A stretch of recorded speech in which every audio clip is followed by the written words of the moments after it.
punten ya. Maaf. Ya. Assalamualaikum warahmatullahi wabarakatuh.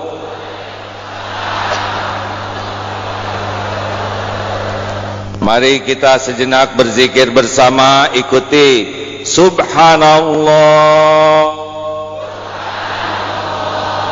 walhamdulillah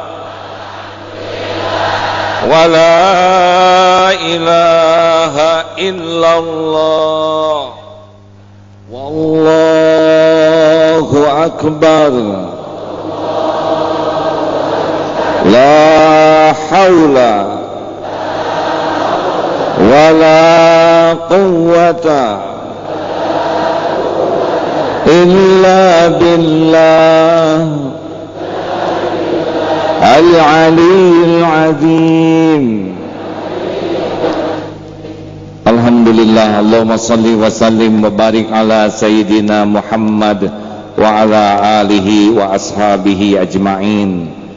Semoga Allah subhanahu wa ta'ala yang menyaksikan pertemuan ini ridho kepada kita semua, amin. Karena cuma itu satu-satunya yang penting dalam hidup ini, Allah ridho. Terima kasih Mbak Tutut, keluarga besar dari Pak Soeharto, Mas Tommy, dan para ulama, Habib. Semoga pertemuan ini menjadi jalan kita bisa bertemu di sorga nanti ya. Karena saya lihat wajah-wajah yang hadir ini bakal meninggal semuanya. Benar? Dunia hanya mampir, mumpung hidup, mari kita persembahkan yang terbaik dari hidup kita. Siapa yang bisa menjawab, hadiahnya umroh. Siap? Pertemuannya di depan Masjidil Haram ya. Kesananya masing-masing.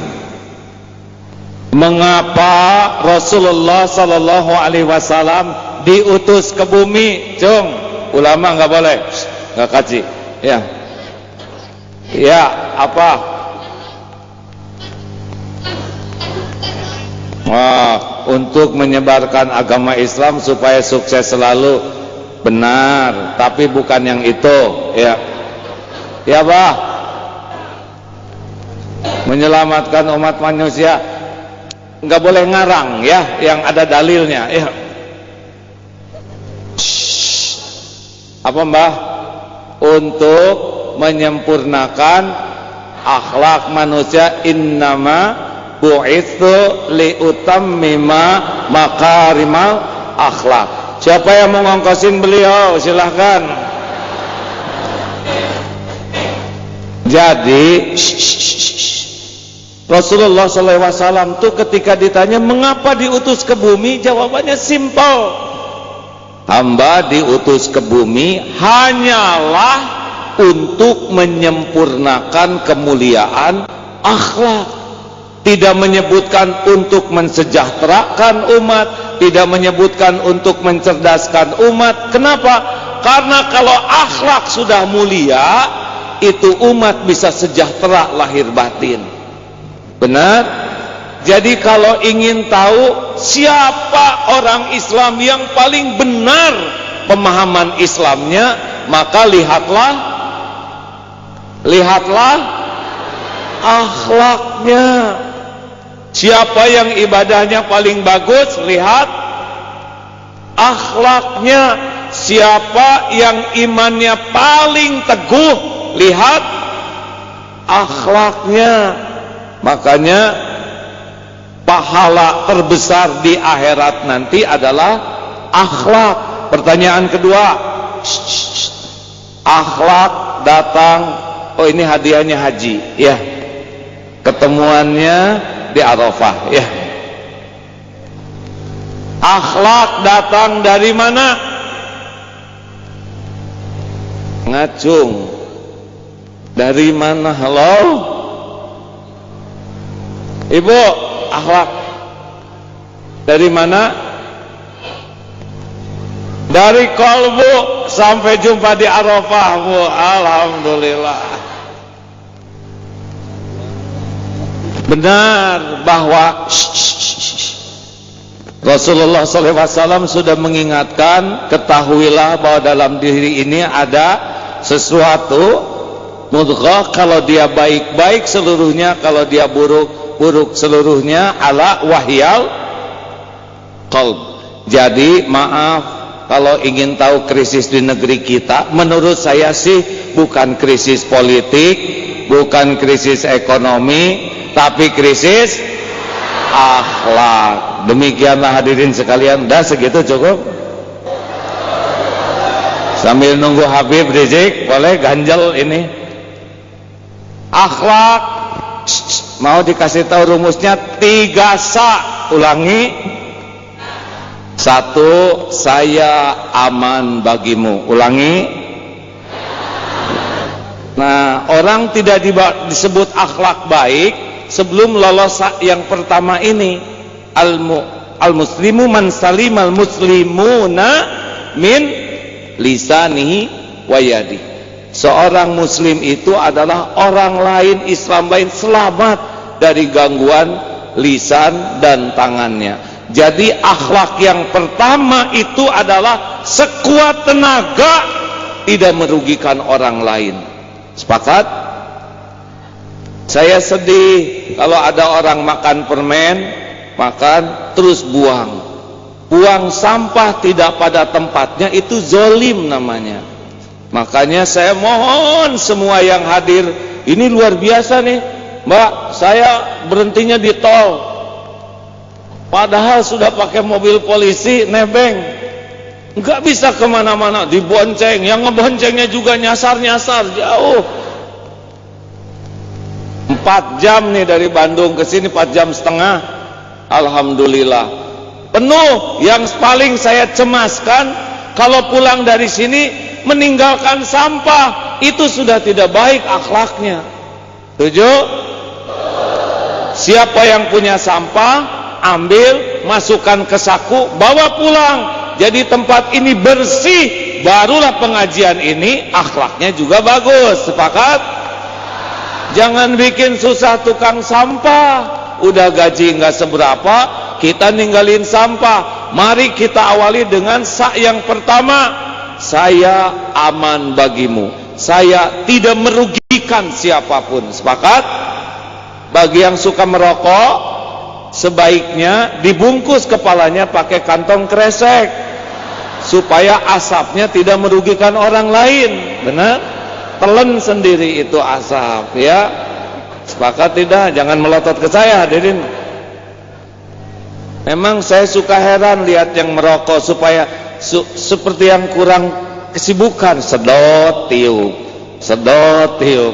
bungkus pakai kantong kresek, ya. SD berapa tahun? SMP, SMA 12 tahun sekolah, ada yang sampah aja nggak bisa nyimpen pada tempatnya.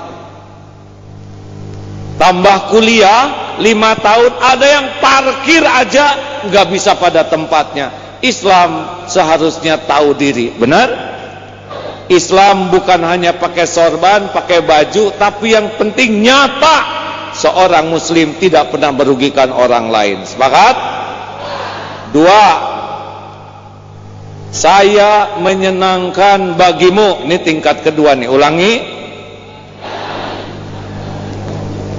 Amalannya 5S. Mudah-mudahan sepulang dari sini ngamalkan 5S. Senyum, salam, sapa, sopan, santun. Ulangi.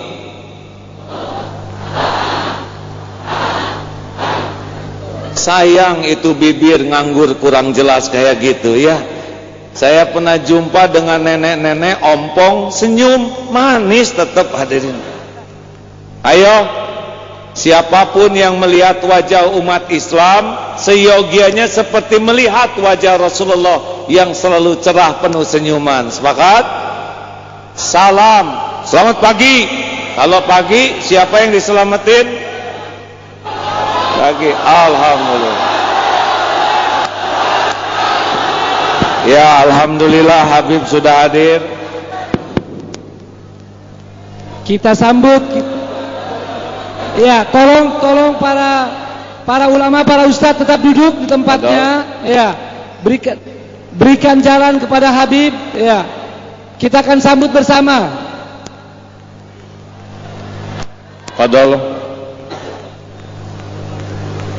Ya, kita doakan semoga Habib panjang umur, penuh berkah hidupnya, menjadi pecinta Allah. Amin. Dicintai oleh Allah. Husnul khatimah. Amin. Amin ya rabbal alamin. Ya, alhamdulillah. Silakan. Karena Habib sudah datang, maka tugas saya sudah selesai ya, Bu. Hah? Kenapa selesaikan belum? dulu selesaikan dulu sedikit Agim, selesaikan dulu sedikit. Apa kabar Habib? Assalamualaikum. Ya. Ya. Kita sambut kedatangan Habib dengan takbir. Allahu Akbar. Allahu Akbar. Allahu Akbar. Habib dengan saya. Silakan waktu duduk dulu, nengok, silakan duduk dulu, biar Agim melanjutkan sedikit lagi tausiahnya. Oh, ada Mas Ya. Anis ini ya, alhamdulillah.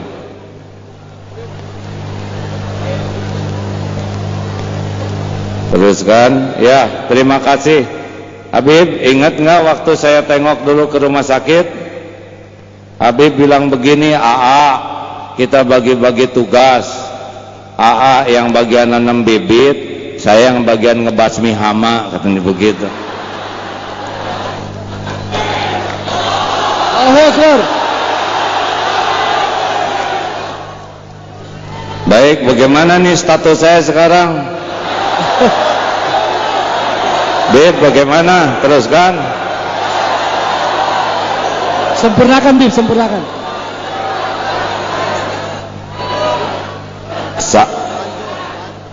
Gimana nggak jelas jawabannya, ini apa nih? Lanjut. Nih, Habib saya terusin ya. Apa yang pertama? Saya aman bagimu. Jangan pernah kita ada dan orang terganggu oleh kita.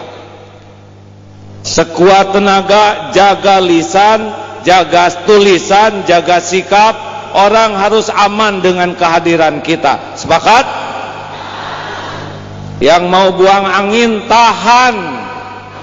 Jangan sampai ada orang yang kelenger gara-gara kita. Rasulullah SAW itu tidak pernah merugikan siapapun. Yang kedua apa? Halo? Saya apa? Pak Tutut, yang kedua apa? Ayo. Saya menyenangkan bagimu. 5S apa? Senyum, salam, sapa, sopan, santun. Salam itu beda dengan ucapan salam manapun. Selamat pagi, mana yang diselamatin? Good morning, siapa yang digudin? Tapi assalamualaikum itu doa. Semoga Allah memberikan keselamatan bagimu. Yang tadinya mau digigit anjing tidak jadi, berkah dari doa orang yang salamnya tulus. Warahmatullahi, semoga Allah melimpahkan rahmat.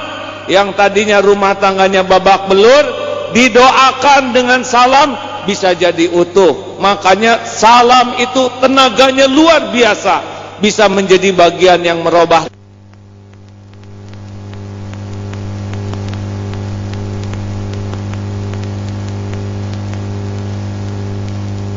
Allah dan melanggengkan kebaikan. Siap nih kita menjadi penyebar salam? Kalau ketemu preman ucapkan salam. Boleh jadi dia dirahmati Allah, tobat gara-gara salam kita. Benar? Senyum, salam, sapa, sopan. Lihat nih, enak nggak begini? Bandingkan dengan jempol, enak mana? Jawab hadirin, jangan bikin jengkel. Jempol. Bandingkan dengan tangan terbuka, enak mana?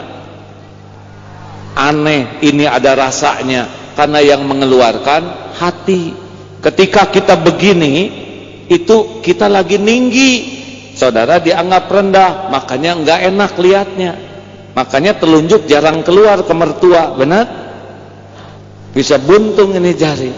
Jarang keluar ke atasan, biasanya ke bawahan keluar. Nah, kenapa ini paling enak? Karena Rasulullah SAW mengeluarkan tangannya begini. Ibu-ibu, silahkan anggur, es krim, stroberinya dibagikan. Dan untuk bapak, silahkan segera dilunasi cicilannya ya. Tetap enak. Makanya lakukanlah apapun paling sopan. Dan yang terakhir saknya adalah saya bermanfaat bagimu. Ulangi. Apa akhlak yang pertama saknya? Saya aman bagimu. Yang menengah, saya menyenangkan bagimu. Yang paling tinggi, saya bermanfaat bagimu. Khairun nas anfa'uhum linnas. Kesuksesan seseorang bukan dari hartanya yang banyak, tapi manfaat yang banyak dari hartanya. Kesuksesan seseorang bukan ilmunya yang banyak, tapi manfaat yang banyak dari ilmunya. Makanya kalau kita ingin lihat orang sukses, lihatlah manfaat yang bisa dia bawa dalam hidup yang sekali dan sebentar ini. Sebagai bonus, mumpung ada bapak-bapak ini, bapak jangan suka galak sama istri, ya. Setuju? Setuju, Bu? Ibu mau punya suami yang galak? Ibu mau punya suami yang kasar? Apalagi suami, Bu. Kita udah capek membanting-banting tulang. Keindahan tuh dari kesabaran, keindahan tuh dari kelembutan. Bapak, Pak, ini pesen nih ya, harus diingat dalam pengajiannya sepanjang hayat ya. Jangan suka kasar ke istri. Kenapa? Karena wanita dibuat dari tulang rusuk yang bengkok. Kalau dikerasin patah, dibiarin tetap bengkok. Diapain?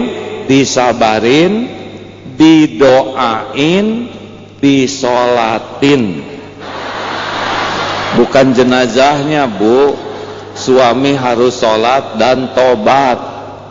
Kenapa harus tobat? Ini kita-kita aja ya. Emang wanita kayak gitu, Pak. Suka kurang jelas ya. Maaf ya, Bu ya. Ibu, ibu, kalau ibu dikejar anjing mau bagaimana? Lari ya, dengar semuanya. Kalau ibu dan anjing lari, cepetan mana? Nah, itulah wanita, Pak. Jadi mereka tuh ngomong dulu, baru mikir, baru bingung, baru ketawa sendiri. Lelaki tidak boleh tersinggung, cepet robahnya. Tuh, mereka masih ketawa mikirin omongannya sendiri. Bu, ibu yang baik, apakah ibu mau punya suami yang jujur? Dengerin ya, Pak ya. Dengerin ya, Pak. Apakah ibu siap kalau suami ibu mengatakan yang sejujurnya? Tuh, tidak katanya. Jadi cepet robahnya, Pak ya. Makanya kalau sama istri mah cool, cool. Siap ini hadirin.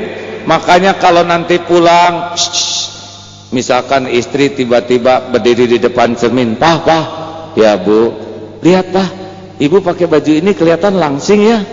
"Oh iya Bu." "Berarti kemarin gemuk dong." Nah, salah lagi. Biasa itu, Pak. Dunia wanita memang begitu, robah-robah. "Pak, nanti kan hari Minggu ada undangan." "Oh iya ya Bu ya." "Ibu pakai baju yang mana ya Pak ya?" Terserah ibu aja lah, mana yang paling cocok, yang enak." Ditanya malah nanya lagi. Salah lagi, Pak. Sabar, istighfar. "Yang merah atau yang biru Pak?" "Yang merah Bu." Tapi kan biru juga bagus, Pak. Tetep kumaha manehna hadirin. Ya Bu, yang keluar hijau, begitulah hadirin. Makanya kalau Bapak melihat istri begini, senyum saja ya Pak ya. Setuju? Itulah bahasan ringan, karena kalau akhlak kita kurang terjaga, maka sulit sekali kita akan bercerita tentang indahnya Islam. Karena Rasulullah Shallallahu Alaihi Wasallam merubah umat diawali dengan keteladanan akhlakul karimah. 3 saya aman bagimu. 2, saya menyenangkan bagimu. Dan yang ketiga, saya bermanfaat bagimu. Semoga Allah yang menakdirkan pertemuan ini terjadi benar-benar ridho kepada kita. Allahumma salli wa sallim wa barik ala Sayyidina Muhammad wa ala alihi wa ashabihi ajma'in. Allahumma inna nas'aluka ridhaka wal jannah. Amin. Wa na'udzu bika min sakhatika wan nar. Amin. Allahumma inna nas'aluka ridhaka wal jannah. Amin. Wa na'udzu bika min sakhatika wan nar. Ya Allah, berkahi siapapun yang Engkau hadirkan ini ya Allah. Jadikan pertemuan ini menjadi penghapus seluruh dosa dan aib kami. Menjadi penggugur segelap apapun masa lalu kami. Jadikan pertemuan ini menguatkan iman kami ya Allah. Menambah kemuliaan akhlak kami. Jadikan pertemuan ini menjadi jalan indahnya Islam di bumi ini, negeri ini. Karuniakan kepada kami para pemimpin yang beriman padamu ya Allah. Amin.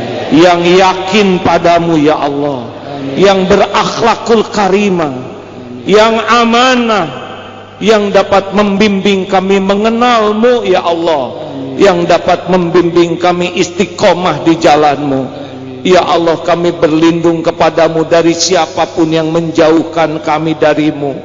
Berkahilah ya Allah majelis ini. Berkahilah siapapun yang menjadi jalan pertemuan ini. Amin. Berkahi ibu kota negeri kami ini ya Allah. Amin. Berkahi bangsa kami ini ya Allah.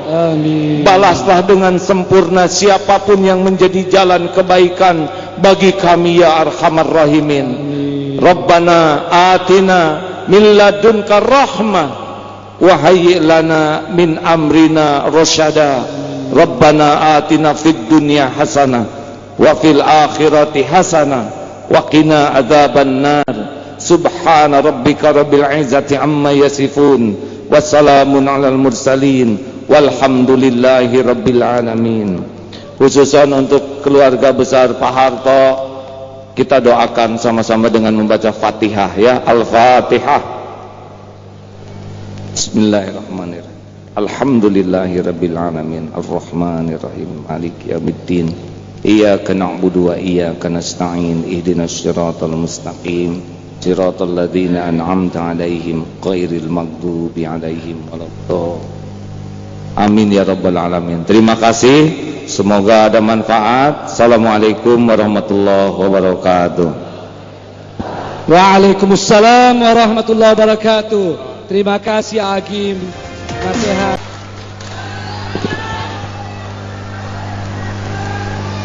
Bismillahirrahmanirrahim. Assalamualaikum warahmatullahi wabarakatuh. Yang saya hormati Habib Syekh dan para habaib, yang saya hormati para kiai dan tokoh-tokoh agama, para hadirin tamu undangan, jemaah sekalian yang dimuliakan oleh Allah. Pertama-tama marilah tak henti-hentinya kita panjatkan puji syukur kehadirat Allah Subhanahu wa taala, karena hanya atas rahmat dan perkenannya kita dapat berkumpul di Masjid Atin yang megah ini dalam keadaan sehat walafiat. Dalam kesempatan yang baik ini saya mewakili keluarga besar Bapak Haji Muhammad Soeharto. Di sini ada kakak saya Mbak Tutut,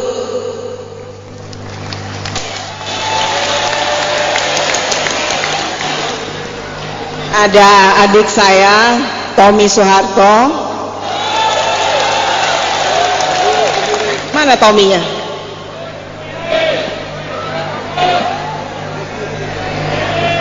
Tommy minta berdiri.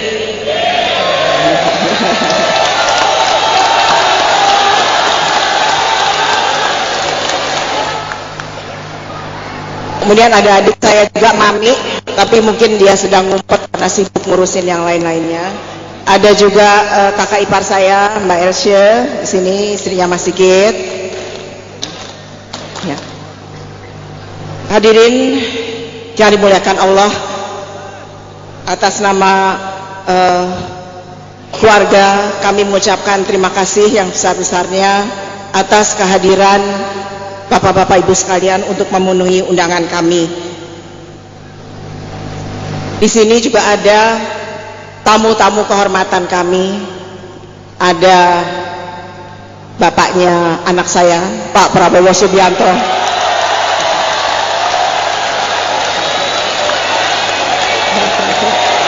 Berdiri nah.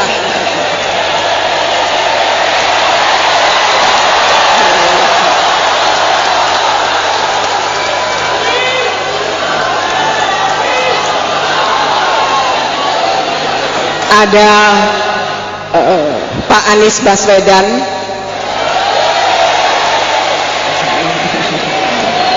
kemudian banyak lagi para habaib dan tamu-tamu terhormat yang tidak bisa saya sebutkan satu persatu. Sekali lagi terima kasih atas kehadirannya memenuhi undangan kami dalam rangka merayakan memperingati 51 tahun diterbitkannya surat perintah 11 Maret dengan melaksanakan zikir, sholawat dan doa untuk negeri tercinta Indonesia, agar negeri kita dijauhkan dari malapetaka dan bencana,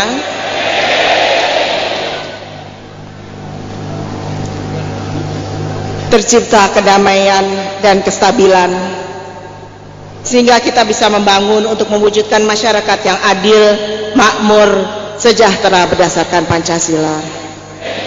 Hadirin yang saya muliakan, diterbitkannya surat perintah 11 Maret tahun 1966, 51 tahun yang lalu, adalah merupakan tonggak sejarah dimulainya pemerintahan Orde Baru di bawah kepemimpinan Bapak Soeharto. Selama lebih dari 32 tahun beliau memberikan dharma baktinya, mencurahkan tenaga dan pikirannya untuk membangun negeri, bangsa dan rakyat yang sangat beliau cintai. Dengan menggunakan strategi trilogi pembangunan, yaitu stabilitas, pertumbuhan, dan pemerataan. Berbagai pembangunan di segala bidang dilaksanakan, terutama di bidang pertanian, infrastruktur, dan kesejahteraan rakyat. Keberhasilan dari pembangunan sampai-sampai mendapat penghargaan dari lembaga-lembaga internasional. Di antaranya tahun 1986 mendapat penghargaan dari FAO karena keberhasilan dalam swasembada beras. Kemudian tahun 1989 mendapatkan penghargaan dari PBB karena kesuksesan Indonesia dalam program keluarga berencana. Begitu banyak keberhasilan yang dicapai oleh Orde Baru yang dapat dinikmati oleh rakyat Indonesia. Kita sudah bersiap-siap untuk tinggal landas, namun krisis keuangan yang melanda Asia Tenggara di tahun 1997 berimbas juga kepada negara kita, sehingga kita crash di ujung landasan. Kita dilanda krisis ekonomi dan krisis multidimensional yang akhirnya membawa Presiden Soeharto mengambil keputusan untuk berhenti sebagai presiden. Saya masih ingat satu malam sebelum Pak Harto memutuskan untuk lengser, beliau memanggil kami putra-putrinya, mengatakan bahwa besok saya akan berhenti sebagai presiden. Lalu salah seorang dari kami menanyakan, apakah Bapak sudah yakin dengan apa yang Bapak putuskan? Beliau hanya mengatakan bahwa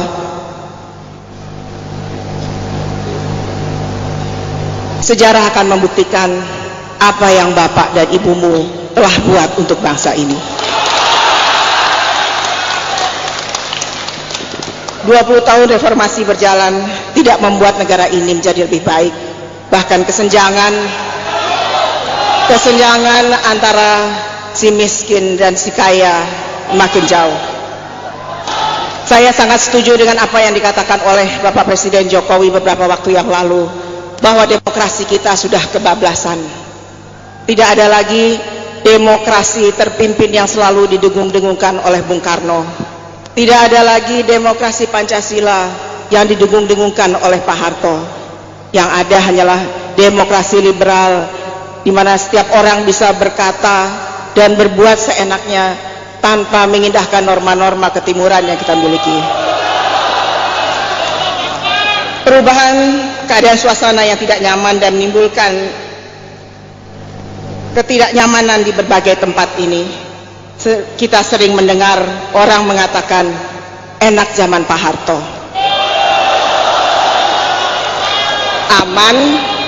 Aman, gampang cari makan dan gampang cari kerja. Akhirnya saya berpikir bahwa mungkin ini yang dikatakan oleh Bapak sebelum beliau lengser, bahwa sejarah akan membuktikan apa yang sudah Bapak dan Ibu buat untuk bangsa ini. Begitu banyak rakyat yang merindukan dan mendoakan Pak Harto. Hadirin yang dimuliakan Allah, marilah bersama-sama kita melanjutkan perjuangan beliau untuk membangun dan mensejahterakan bangsa ini. Kita kembalikan ke relnya demokrasi yang kebablasan itu, seraya berdoa dan mohon kepada Allah Subhanahu wa taala agar kita diberi kekuatan lahir batin dalam menghadapi segala cobaannya, dijauhkan dari malapetaka dan bencana, dan segera diangkat dari kemiskinan dan kebodohan. Sekali lagi saya atas nama keluarga besar Haji Muhammad Soeharto mengucapkan terima kasih dan penghargaan yang setingginya atas doa-doa yang dipanjatkan untuk almarhum Pak Harto dan Ibu Tien Soeharto. Semoga langkah Bapak-Bapak Ibu sekalian sampai ke tempat ini dan doa-doa yang dipanjatkan menjadi amal ibadah yang mendapat ganjaran pahala yang berlipat ganda dari Allah Subhanahu wa taala. Semoga Allah yang Maha Kuasa, Tuhan yang Maha Besar, senantiasa membimbing dan meridhoi langkah kita dalam mengabdi kepada negara dan bangsa. Wabillahi taufiq wal hidayah. Wassalamualaikum warahmatullahi wabarakatuh. Waalaikumsalam warahmatullahi wabarakatuh.